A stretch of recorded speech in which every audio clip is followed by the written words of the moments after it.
Bueno, en el nombre de nuestro Señor Jesucristo, vamos a tocar este punto tan importante sobre la importancia de construir un templo. Hasta donde yo sé y hasta donde yo entiendo, hasta donde yo puedo ver en la Biblia, posiblemente que hay otras referencias que no las tengo de momento, pero hasta donde yo entiendo, la primera vez que vemos que Dios pide un templo es acá, en el desierto donde estaba Moisés, y le dijo en el libro de Éxodo 25:8, y harás un santuario para mí, y habitaré en medio de ellos, conforme a todo lo que yo te muestre, el diseño del tabernáculo y el diseño de todos sus utensilios, así lo haréis. Entonces nosotros estamos viendo aquí una cosa sumamente importante, porque si el Dios creador de los cielos y de la tierra, que los cielos de los cielos no pueden contenerle, como dice la Biblia, cielo es su trono, la tierra es el estrado de sus pies, y luego ordena a este profeta que le construya un tabernáculo, eso indica que es una cosa sumamente importante, la sola petición de Dios. Y luego lo que Él explica allí, ese tabernáculo lo harás como yo te lo muestre y de acuerdo al diseño que yo te indique. Quiere decir que el tabernáculo tenía un propósito. No se podía hacer de cualquier manera. No podían buscar un artista, mira, diséñame aquí para ver entre el diseño tuyo y el tuyo y el tuyo, a ver cómo escogemos un diseño bonito. No, era algo que tenía una especificación determinada. Quiere decir que ese templo ya tenía un propósito en la mente del Creador, que era mostrar un programa que Él iba a llevar a cabo. Por eso hasta la manera como el templo se iba a construir de este a oeste tenía que ser hecho de esa forma como Él lo pidió. Se establecía de este a oeste, poniendo digamos, el altar de sacrificio en el este, y se entraba en la primera cortina, el primer velo, ya se entraba al lugar santo, donde estaban los candelabros, la mesa de los panes de la proposición. Todo eso fue ordenado colocarlo así, tal como Dios lo tenía, porque Dios lo que tenía con este templo era una tipología que quería mostrar sobre lo que es su verdadero templo, su cuerpo místico de creyente, un programa que Él desarrollaría más adelante. Entonces, después del segundo velo encontramos entonces los querubines de oro, el arca de la proposición con los querubines de oro, y la chequina, que era la presencia, la gloria de Dios allí en ese lugar, y en el arca las cosas que Dios ordenó a Moisés introducir allí, que fue las tablas de la ley, que fueron escritas por el dedo de Dios, y también la vara de Aarón, que reverdeció, que representaba un ministerio sobrenatural, porque eso fue una obra sobrenatural que Dios hizo en una sola noche, y el maná escondido, que era un maná que no se corrompía porque estaba allí en ese lugar. Todo eso tenía una tipología, una enseñanza para el futuro. Te hablaba de un maná, te habla de alimento, quiere decir que venía un mensaje al final. ¿Y a dónde estaba esa parte en el occidente, porque empezó en el este, caminando hasta llegar al occidente, encontramos eso. Ahora, cuando viene la construcción del templo de Salomón, fue hecho con los mismos pasos, el atrio, lugar santo y lugar santísimo. No varió, no hubo variante allí, sino que fue el mismo, la misma obra de Dios, ese templo, Dios mostrando lo que Él iba a hacer en el futuro, y añadió unos detalles allí muy importantes, porque Salomón entonces colocó los dos querubines de olivo cubiertos de oro,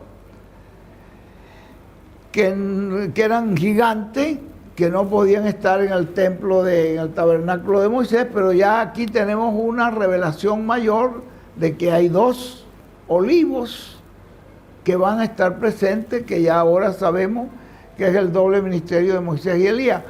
Pero se dan cuenta que todo tenía que ser hecho de acuerdo a como Dios lo estableció. Es más, dice allí el profeta David, cuando él habla de esto, en Primera de Crónicas, el capítulo 28, verso 19, que eso le fue trazado por la mano de Dios. Y él dice que esos planos, tal como Dios se los dio, él se los pasó a Salomón, lo harás tal como fue trazado por la mano de Dios. Quiere decir, la importancia de ese templo no era meramente un lugar para adoración, aunque ya eso envolvía una bendición, sino el significado que tenía ese templo en el programa divino. Por lo tanto, tenían que sujetarse a hacerlo exactamente como Dios lo había establecido.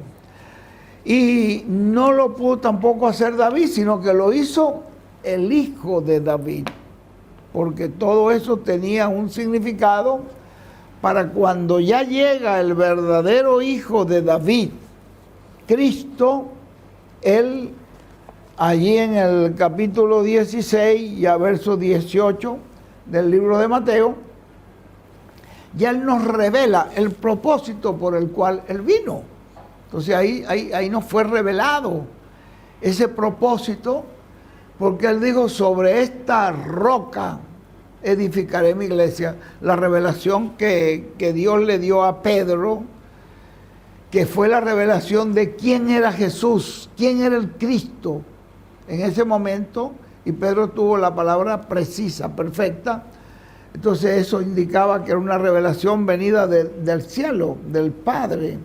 Entonces Él dijo: sobre esta roca edificaré mi iglesia, sobre la roca de la revelación, como dice el hermano Branham, y muestra esa obra en el futuro.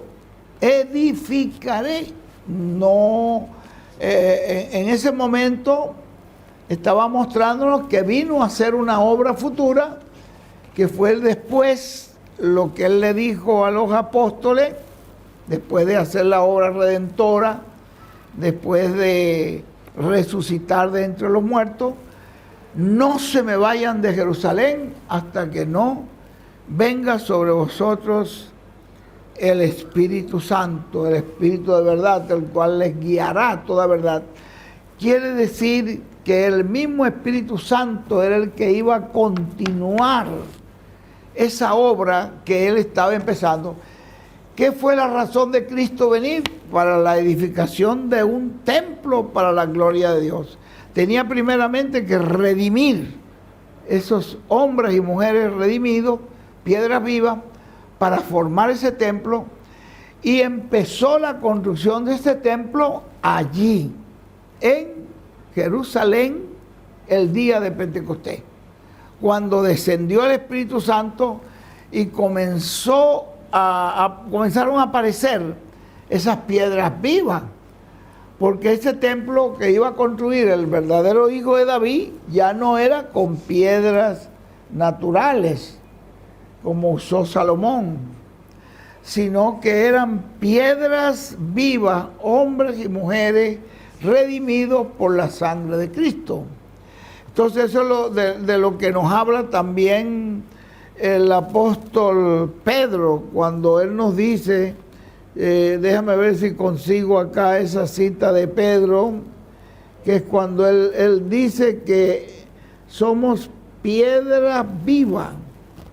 Eso está en Primera de Pedro capítulo 2, verso 4. Acerquémonos a él, piedra viva, desechada ciertamente por los hombres, mas para Dios escogida y preciosa. Vosotros también, como piedras vivas, sed edificados como casa espiritual. Ven ustedes que es esa edificación que habló Jesús, el verdadero hijo de David, que vino a edificar, que la comenzó el día de Pentecostés y la continuó, como dice allí en el capítulo 2, verso 40 y creo que 42 del libro de los Hechos, que el mismo Señor añadía cada día a su templo los que habían de ser salvos. Quiere decir que no era una obra humana. El hombre es el instrumento, pero el que hace la obra es Dios.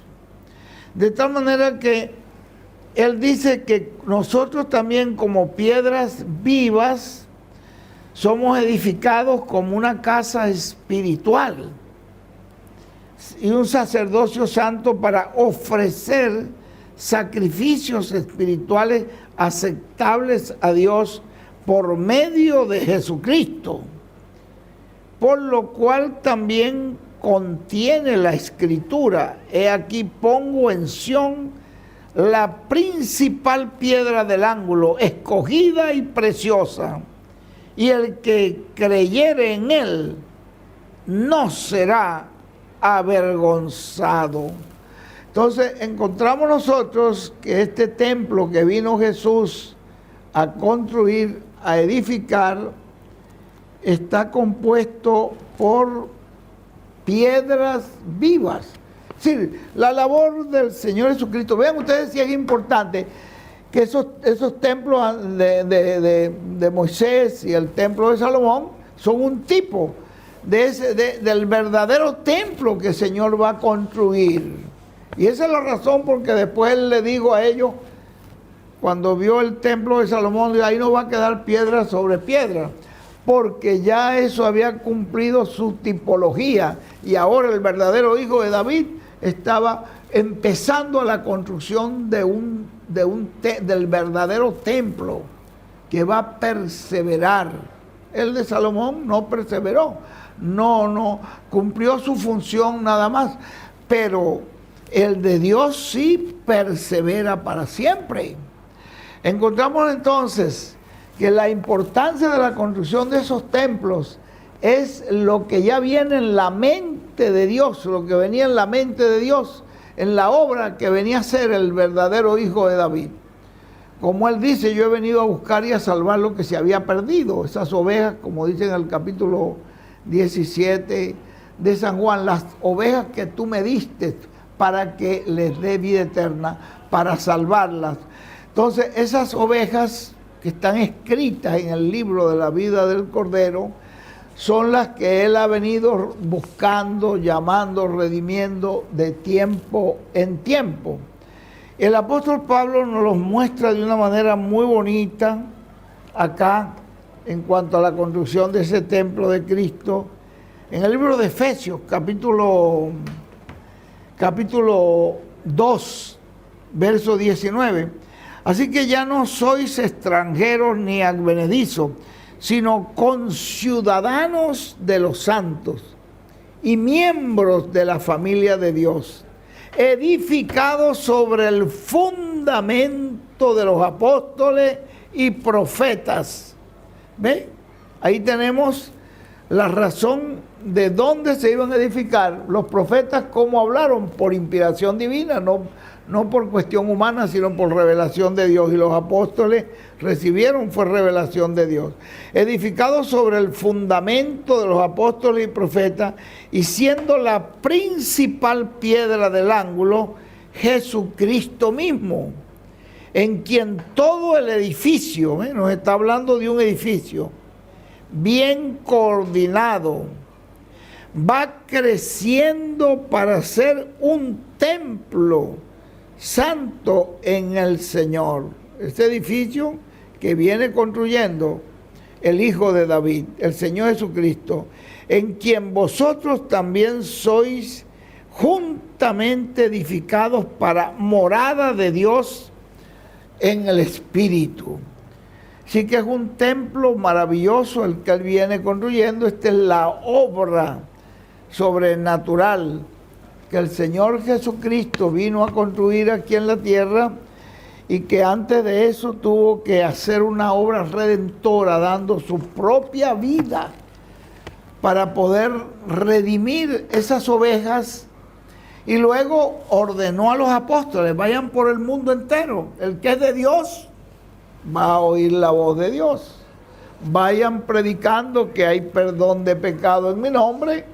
Mucha gente oían eso y los perseguían porque no lo aceptaban, no aceptaban esa obra, pero otros recibían vida eterna con oír esa palabra, y la recibían y recibían vida eterna. Entonces, para unos era un tropezadero y para otros era una bendición. Así fue como empezaron a aparecer esas ovejas en todas las edades de la iglesia. ¿Ve? Que ustedes ven que ahí aparecen en el libro del Apocalipsis, que quizás podríamos ver acá para leer unos versículos nada más aquí al principio del Apocalipsis, donde dice Juan a las 7 iglesias que están en Asia: gracia y paz a vosotros, del que es y del que era y del que ha de venir, de los 7 espíritus que están delante de su trono. Aquí hay algo muy tremendo. ¿Ve? Los 7 espíritus que están delante de su trono, y de Jesucristo, el testigo fiel, el primogénito de los muertos y el soberano de los reyes de la tierra, al que nos amó y nos lavó de nuestros pecados con su sangre y nos hizo reyes y sacerdotes para Dios su Padre. A él sea gloria e imperio por los siglos de los siglos. Amén. ¿Se dieron cuenta lo que dice allí? Que nos está hablando de Jesucristo, el testigo fiel, el primogénito de los muertos, soberano de los reyes de la tierra, y dice: y al que nos amó y nos lavó de nuestros pecados con su sangre.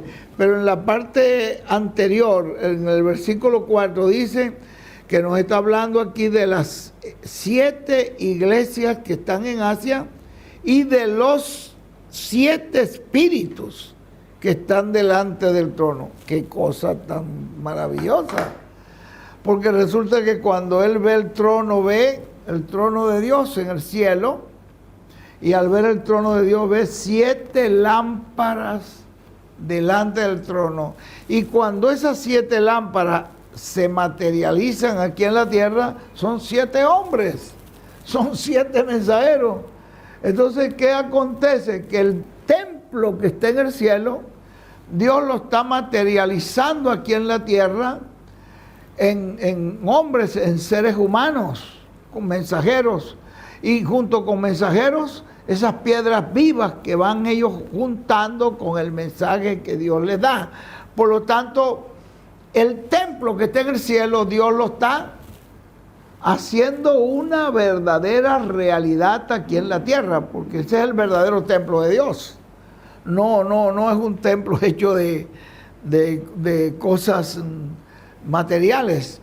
Entonces encontramos nosotros que cuando aparece Jesús en medio de esas 7 candelabros, aparece moviéndose, caminando dentro de esos 7 candelabros.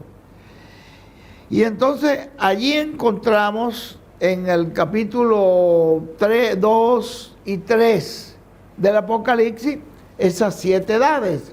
Quiere decir que es una manera como él fue formando el templo con los creyentes que estaban vivos en el tiempo de Pablo, y los fue juntando a su templo, y después los que estaban vivos en el tiempo de Ireneo, y los trajo para formar su templo, y fue acrecentando, fue aumentando el edificio, el templo, y así los creyentes que estaban vivos en el tiempo de Martín, lo fue juntando, y así más adelante ve que en la trayectoria de la raza humana, en esa historia humana, iban apareciendo esas personas que ya Dios tenía predestinadas para aparecer en ese tiempo. Y eran los que iban a responder, los que respondieron en el tiempo de Lutero, los que respondieron en el tiempo de Wesley, los que respondieron en el tiempo de Branham. Y son etapas que van pasando. Pero un templo sin el lugar santísimo no es un templo completo, porque encontramos nosotros que las 7 edades de la iglesia representan el lugar santo, pero entonces después sube acá, ven acá, porque más arriba tengo algo más, tengo aquí la culminación del templo.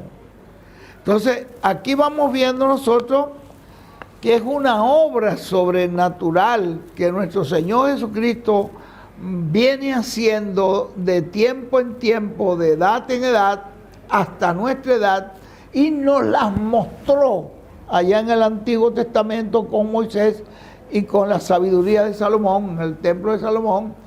Pero ahora acá está haciéndolo, es una obra real que Jesucristo está haciendo. Y encontramos nosotros que al final de todo el programa divino, usted se va a encontrar entonces con lo que dice la Biblia allí, y con eso terminamos, para ver la importancia de ese templo, que lo vemos allí en el Apocalipsis capítulo 21, allí donde nos dice, para leer esa porción que dice: y vi un cielo nuevo y una tierra nueva, porque el primer cielo y la primera tierra pasaron, y el mar ya no existía más. Y yo, Juan, vi la santa ciudad, la nueva Jerusalén, descender del cielo. Miren ustedes lo que está viendo. Dispuesta como una esposa ataviada para su marido, que es lo mismo que ustedes ven en el capítulo 19, cuando dice: gocémonos y alegrémonos porque han llegado las bodas de la cena de las bodas del Cordero, y la novia se le ha dado que se vista de lino fino, resplandeciente. Entonces encontramos nosotros que dice que acá, yo, Juan, vi la santa ciudad, la nueva Jerusalén, descender del cielo, dispuesta como una esposa ataviada para su marido. Y oí una gran voz del cielo que decía, miren lo que decía: he aquí el tabernáculo de Dios con los hombres. El tabernáculo que Dios mostró en tipo y figura, ahora aquí lo tiene hecho una realidad, con hombres y mujeres redimidos en el transcurso de la historia humana, limpiados con la sangre de Cristo, salvados. Y dice acá: he aquí el tabernáculo de Dios con los hombres, y Él morará con ellos, y ellos serán su pueblo. ¿Ven quién está allí ahora? El templo de Dios.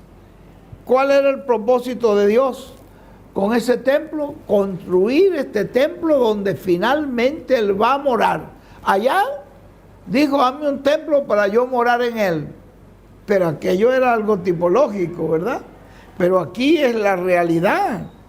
Oí una gran voz del cielo que me decía, he aquí el tabernáculo de Dios con los hombres y Él morará con ellos. Lo mismo que ustedes ven allá. Ellos serán su pueblo y Dios mismo estará con ellos como su Dios. Enjugará Dios toda lágrima de los ojos de ellos y ya no habrá muerte, ni habrá más llanto, ni clamor, ni dolor, porque las primeras cosas pasaron. Y el que estaba sentado en el trono dijo, he aquí, yo hago nuevas todas las cosas. Y me dijo, escribe, porque estas palabras son fieles y verdaderas. Y me dijo, hecho está, yo soy el alfa y la omega, el primero y el principio y el fin. Al que tuviere sed, yo le daré gratuitamente de la fuente del agua de la vida. Y el que venciere heredará todas las cosas, y yo seré su Dios, y él será mi hijo. Habrá entonces automáticamente un vencedor al final que se sentará con él en su trono, en el tiempo ya de la culminación. Pero se dan cuenta ustedes la importancia de estos templos. Los templos que hacemos nosotros, aquí está el hermano Porfirio arreglando su templo todavía. Todos estos templos, nosotros tenemos que hacer lo mejor. Cuando estamos haciendo para Dios, tenemos que hacer lo mejor que se puede hacer. Lo mejor que nosotros podemos hacer con lo que Dios nos provee. Porque esos templos son tipos del verdadero templo de Dios. Ustedes lo hacen para que la gente se reúnan, para que alaben a Dios, para que oigan la palabra, para que reciban el mensaje y puedan crecer en ese mensaje.